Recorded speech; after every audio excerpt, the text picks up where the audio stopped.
আসসালামু আলাইকুম, সবাই কেমন আছেন? আশা করি ভালো আছেন। আলহামদুলিল্লাহ আমরাও ভালো আছি। চলে আসলাম আরও একটা নতুন ভিডিও নিয়ে আপনাদের মাঝে হাজির হলাম। আজকের ভিডিওটা এই যে সকাল থেকে স্টার্ট করছি। এখানে প্রথমে এই যে গাছে পানি দিচ্ছে আমার হাজব্যান্ডে, তো তারপর ভাবলাম আমি একটু ভিডিওটাকে করে নিই। আর গাছগুলোতে পানি দেওয়া লাগবে, মাটি শুকিয়ে গেছে। এখন একটু হালকা হালকা রোদ পড়ে, তো একটু গরম পড়ে, মাটি শুকিয়ে জায়গা।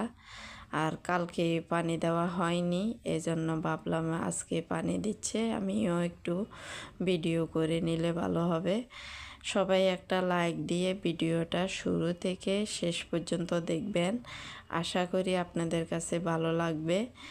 আর ভিডিওটা টেনে টেনে দেখবেন না, শুরু থেকে শেষ পর্যন্ত দেখবেন। যারা সব সময় আমার ভিডিও দেখেন অসংখ্য অসংখ্য ধন্যবাদ। আর যারা নতুন এসেছেন আমার ভিডিও দেখার জন্যে, প্রথমে তাদেরকে বলবো অসংখ্য অসংখ্য ধন্যবাদ। আমার ভিডিওটা প্রথমে একটা লাইক দিবেন, আর দেখতে দেখতে যদি ভালো লাগে সাবস্ক্রাইব করে রেখে দিতে পারেন। নতুন যারা এসেছেন তাদেরকে বলতেছি প্লিজ আমাকে একটু সাপোর্ট করবেন, আর ভিডিওটা ভালো লাগলে সাবস্ক্রাইব করে রেখে দিতে পারেন। এই যে এখানে দেখেন আমাদের এই রাস্তাটা পাকা হবে, তো এই জন্যে আমি আমার হাজব্যান্ডের সাথে কথা বলতেছি আর আপনাদেরকে একটু দেখাইলাম। বালি ফেলাইছে, দেখতেও ভালো লাগতেছে, এখন সুন্দর লাগে, পাকা হলে তো আরও সুন্দর লাগবে। এখানে এই যে আমার হাজব্যান্ডের আমি জিজ্ঞেস করলাম ডালিম গাছে কি ফুল দেয়নি, পরে ফুল খোঁজাখুঁজি করলাম, দেখলাম না। পরে এই গাছের ফুলগুলা দেখলাম, এই ফুলগুলা না অনেক ভালো লাগতেছে দেখতে, এত সুন্দর লাগে। আর আজ কত দিন ধরে ফুলগুলা ধরে আছে কিন্তু নষ্ট হয় না, এত সুন্দর কালারটা, খুবই ভালো লাগে আমার কাছে। এই যে গাছে পানি দেওয়া শেষ, এখন আমি আমার হাজব্যান্ডের বললাম পানি দেওয়া শেষ, পরে বললো পানি দেওয়া শেষ, এখন চলে যাবে।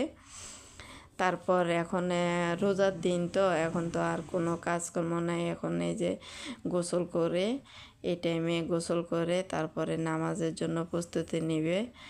আর আমরা দাঁড়িয়ে দাঁড়িয়ে একটু বাইরে অনেকক্ষণ ধরে দাঁড়িয়ে বাইরে দিক দিয়ে দেখলাম, কথা বললাম। তারপর আমি আমার কাজে হাত দিলাম, চলে আসলাম ঘর ঝাড়ু দেওয়ার জন্যে। এই যে ঘর ঝাড়ু দিয়ে দিচ্ছি, পুরাটা ঘর ঝাড়ু দিয়ে দিয়েছি, কিন্তু আমি শুধু রুমের অর্ধেকটা দেখাইলাম ঘর ঝাড়ু দেওয়া। অনেক দিন হয়েছে ঘর ঝাড়ু দেওয়া ভিডিও করি নাই, পরে ক্যামেরাটা ধরছে আমার ছেলে। তারপরে যে এখানে আমার হাজব্যান্ড এখন রেডি হয়ে বের হচ্ছে, কাজে যাবে। এই ভিডিওটা জোহরের পরের ভিডিও। এখানে আমার হাজব্যান্ড জোহরের নামাজ পড়ে এসে তারপর বের হইতেছে, আর আমি আমার ছেলেকে ডাকতেছি। আমার ছেলে বারান্দায়, আমার ছেলেকে বলতেছি নামাজ তো পড়ে আসছো, এখন ঘুমাইয়া যাও।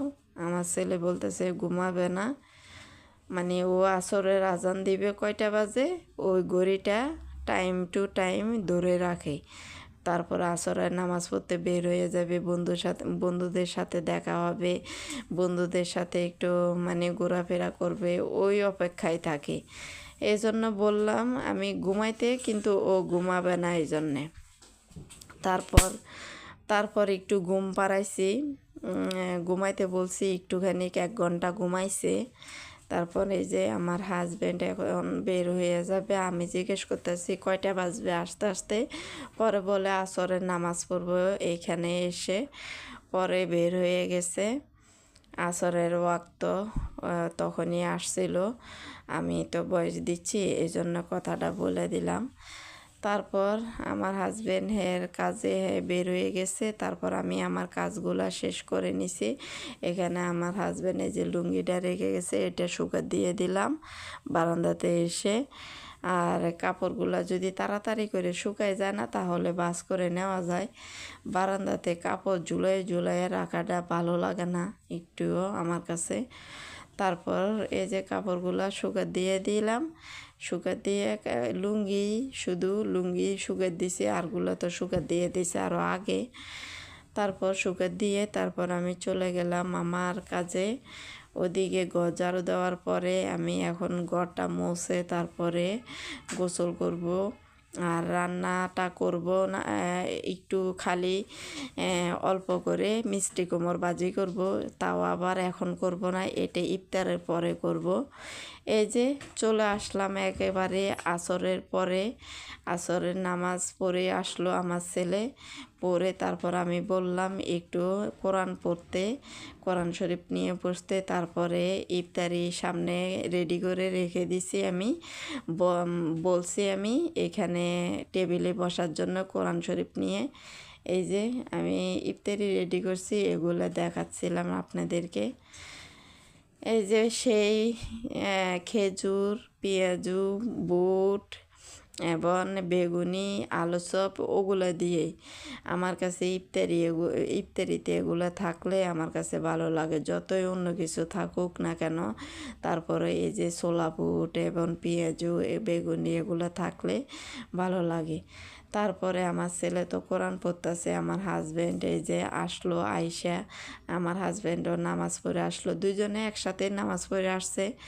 তারপর এই যে এখানে মোনাজাত ধরল, দোয়া পড়ে আমরা একে একে রোজা আসতে না আসতে তিনটা রোজা পার করলাম।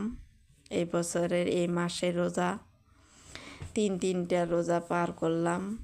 আর এখন এই যে মোনাজাতটা শেষ করে এই যে আজান দিয়ে দিছে, এখন আমরা ইফতারি করাটা শুরু করে দিলাম।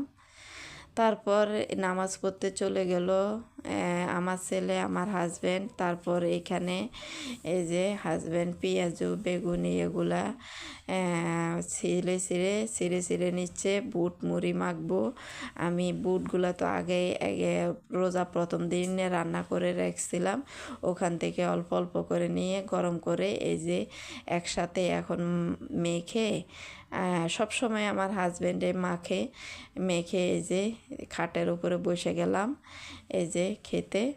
ওরা নামাজ পড়ে আসার পরে তারপরে বুট মুড়িটা আজকে ভালোই লাগছে, মজা লাগছে খেতে। রোজার রমজানের মাস তো রহমতের মাস, বরকতের মাস, এই যে খেয়ে অনেক মজা লাগছে, বরকতের জিনিস। তারপর আমরা তো তিনটা রোজা পার করলাম। আর আবার কিভাবে রোজা তিনটা হয়ে গেল, আমি অবাক হয়ে যাইতেছি, কিভাবে আসতে না আসতে তিনটা রোজা পার করলাম। তারপর এই যে আমার ছেলে দেখেন চামচ দিয়ে খাচ্ছে, আর আমি আর আমার হাজব্যান্ড এই যে বসে আমি একটু হালকা ভিডিও করে নিলাম, আর আমার হাজব্যান্ড এই যে খাচ্ছে। তারপরে এই যে মিষ্টি কুমড়োর ভাজিটা বসায় দিলাম, ওদিকে মাংস তরকারি একটু আছে, ওগুলা কালকে রান্না করছিলাম, খাওয়া যায়নি, ওগুলো গরম করে রেখে তারপরে আজকে শুধু মিষ্টি কুমড়োর ভাজি করলাম, ওগুলা দিয়ে ব্যাস আমাদের আজকে সেহরিতে আর সন্ধ্যা রাত্রে খাওয়াটা। সন্ধ্যা রাত্রে যদি ভাত খাওয়া হয় তাহলে খাবে, আর না খেলে একেবারে সেহরিতে তো ঘুম থেকে উঠে বেশি একটা ভাত খাওয়া যায় না। যাই হোক, যা খাওয়া যায় আর কি, আল্লাহর কাছে শুক্রিয়া, অনেক শুক্রিয়া। এতে এই যে মিষ্টি কুমড়োর ভাজি আর মাংস তরকারি দিয়ে আমরা ভোর রাত্রে ভাত খেয়ে নেব। তারপরে যে আমি জানালা খুলে দেখাইলাম, মানে আমি রাত্রে রান্না করতেছি ইফতারের পরে, সেটা আপনাদের সাথে শেয়ার করলাম জানালা খুলে। তারপরে এই যে মিষ্টি কুমড়োর ভাজিটা রান্নাটা হয়ে গেলে তারপর আমি ভাত রান্না বসাইয়া দিব, ভাত রান্নাটা একেবারে লাস্ট দিক দিয়া। তারপর চুলা তো মুছে দিছি, সেই বিকেলবেলা চুলা মোছা লাগবে না, আমি আস্তে আস্তে রান্না করতেছি। এই যে দেখেন মিষ্টি কুমড়োর ভাজিটা আস্তে আস্তে, আর মিষ্টি কুমড়োর ভাজিটা কিন্তু হইতে বেশিক্ষণ লাগে না। যাই হোক, আমার মিষ্টি কুমড়োর ভাজিটা এই যে দেখেন হয়ে গেছে। এখন আমি ধনেপাতা দিয়ে নেড়ে চেড়ে তারপরে নামিয়ে নেব। তারপর আমার মিষ্টি কুমড়োর ভাজিটা রান্নাটা কমপ্লিট। আমি এখন টেবিলে সাজিয়ে রেখে দিব। দেখেন, আর মাংস তরকারিটাও গরম হয়ে গেছে, একটু ডাল আছিল ওগুলোও গরম করে রেখে দিছি। এই যে দেখেন টেবিলে এনে রেখে দিলাম, এই যে মাংস তরকারি এগুলা। আর এই যে মিষ্টি কুমড় ভাজি মাত্র নামাইলাম, এই যে ধোঁয়া উঠতেছে।